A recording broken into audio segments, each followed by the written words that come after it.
And so here we are in the garden as Jesus is finishing up his prayer. And he's praying here for the third time, and he returns to Peter and the others, and they're sleeping again.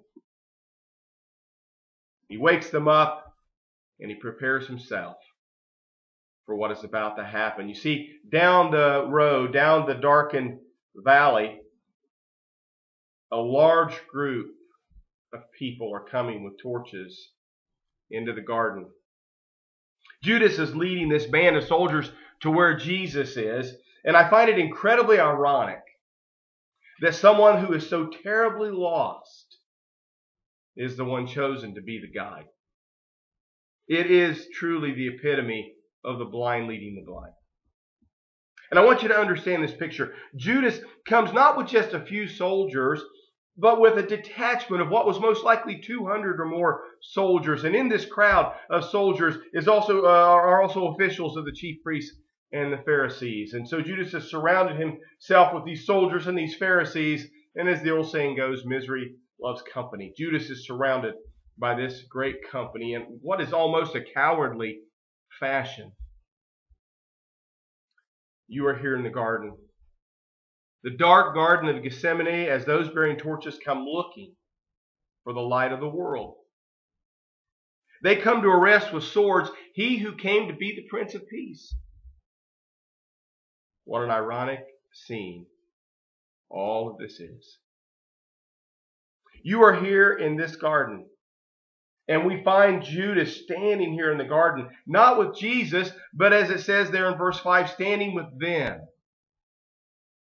Is it a far reach then for us to imagine how individuals today can be so close to Jesus as to touch him, and yet find them standing apart from him in the crowd? Though they have grown up in the church and mother and dad have instilled in them godly principles and morals, yet they come up short of connecting personally with Jesus. May God's grace find us if we are in that condition today. So here is cowardly Judas, the bag of silver in his possession, a man that had kept up the facade of being a Christ follower, but in reality only wanting personal gain and popularity from it all. It is easy to act as the churchgoer when it is expedient and convenient, but quite another when integrity is put to the test.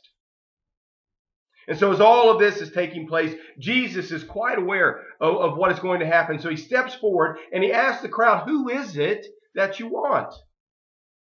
And they answered, "Jesus of Nazareth." His answer in verse 6, and I want you to get this, is, "I am he."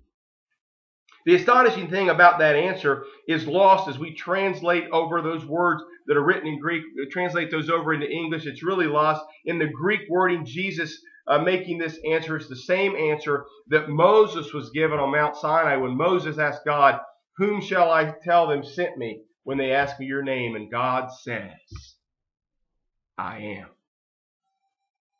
Jesus says the same words here. And so with that understanding, it is no wonder that they react the way they do. Upon hearing Jesus say, "I am," they step back and they fall to the ground. You are here as all of this is taking place in the garden. At this moment, with this opportunity, Jesus says, "I am that I am." And all of those men, including Judas, could have accepted that Jesus was who he said he was. God in the flesh, Emmanuel, standing right there before them. And they had the opportunity to believe in him. And as we stand in the shadows, we hear those words as well, and we too have that same opportunity. We should question how many times we can turn a deaf ear to the calling of Christ at our heart's door and still hope to let him in someday. Twice he asked them who you're looking for. And then in verses 8 and 9, we see the sacrifice the Good Shepherd was willing to make. He says, "Take me and let these go." Oh, how great those words must have sounded as they rung throughout the halls of heaven. Jesus would pay our sin debt that we might go free. He stepped forward willingly to let us escape the punishment.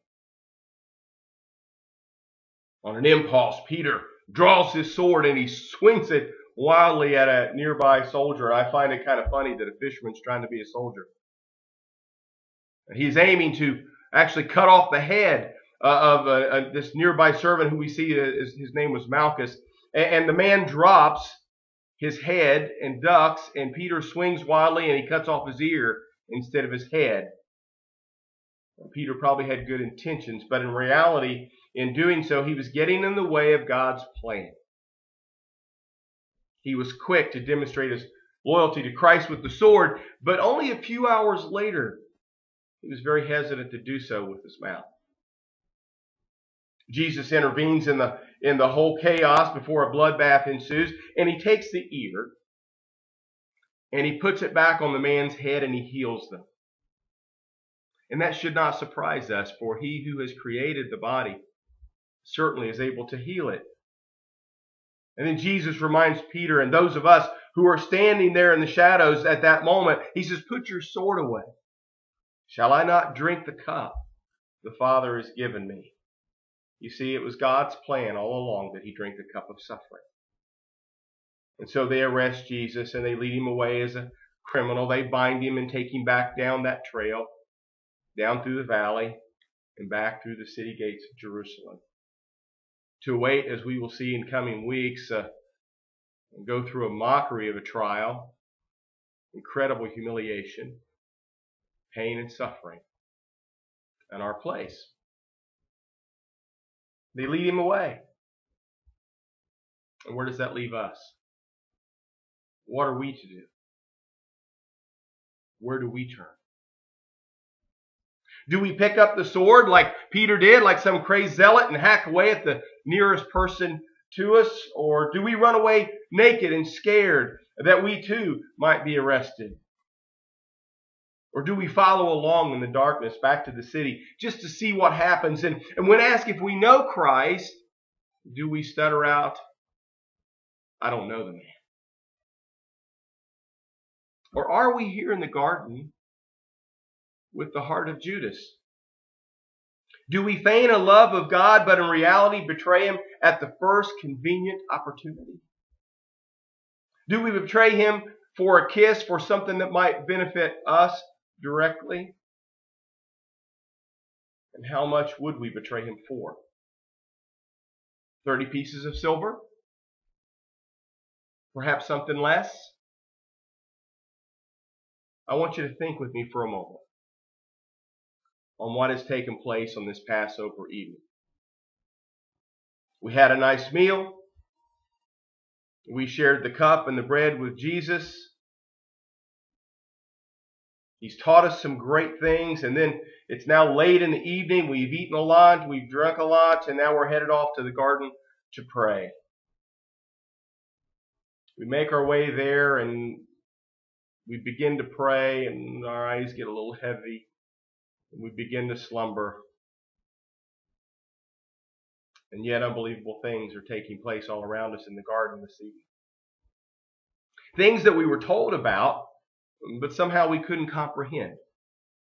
But now that it's happened, we're left standing in the lurch, and we're not quite sure of what to do now.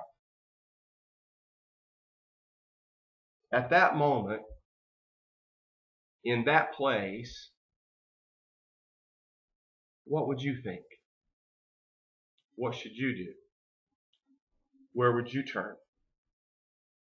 Jesus willingly stepped forward to offer himself in our place. He gave his life so that we might have ours. No greater love has ever been shown than the love Jesus showed. Do you really understand what Jesus did for you? And have you accepted his free gift of grace for your life? He died for you. And if you refuse that awesome gift of grace, then all that took place in the garden, all of the punishment that took place following that, was a waste of time for you. You are here in the garden. And you have just witnessed the very Son of God step forward and willingly take your place. What will you do? Will you ask him in? Will you put your faith and trust in him? Or will you stand with Judas and with them as he goes to Calvary? The choice is yours. God bless, and I hope to see you Sunday.